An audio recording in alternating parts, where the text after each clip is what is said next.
and we're so honored to be involved in that. It was so important to me. Two great countries, but they were going at it. I want to congratulate the two courageous leaders, and that's what they are. They were courageous, who are taking this monumental step. Prime Minister Hun Manet and Prime Minister Newton. I also want to thank Prime Minister Anwar of Malaysia. I called him right at the beginning and I said, you have two countries that are fighting right next to you. We need a third place. We need a sort of a neutral place, right? And he was there, and I said to him, if we get this solved, I'm coming to your country. And I told the truth, didn't I? A lot of times they say that, and that's the last you ever see. But I felt I had an obligation to come because you were so great, and the two men alongside of you are so great. Historic figures now, really historic figures. So I felt it was an obligation I had. I told it to you. That was about a year ago, and all of this has taken place. It's been so beautiful to see. It had started, and there was a lot of killing.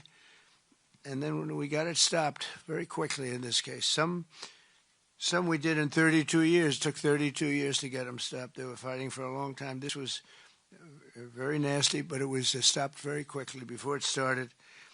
And the two leaders have great respect for each other. But the Prime Minister played a very important role in helping convene the two sides for discussions here in Kuala Lumpur.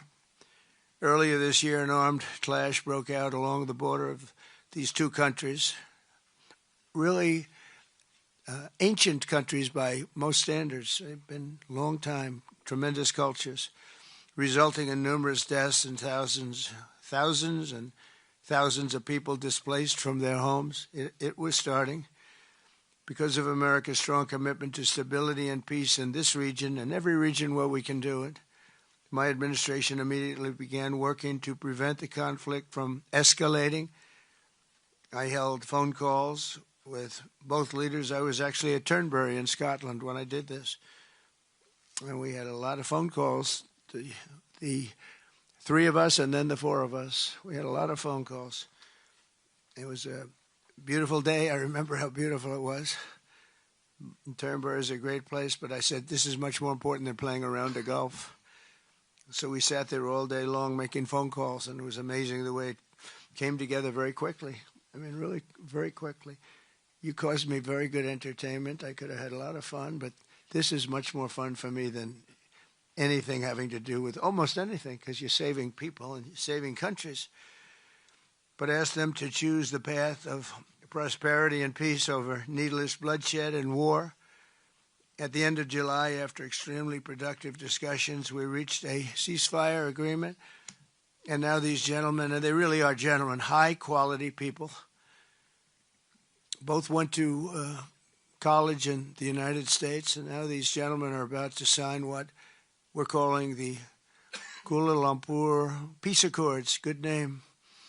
Both countries are agreeing to cease all hostilities and work to build good neighborly relationships, which have already started. 18 Cambodian prisoners of war will be released, and under this agreement, observers from ASEAN countries, including Malaysia, will be deployed to make sure that the peace prevails and endures. I have no doubt that it will. We have another situation like that right now in the Middle East, and Gaza. You might have read a little bit about Gaza. And that's another one we're very proud of. But we have a lot of people watching that. A lot of people. I think this is a much different kind of a thing. The two countries are getting along really well. Today, alongside this peace treaty, we also are signing a major trade deal with Cambodia and a very important critical minerals agreement with Thailand.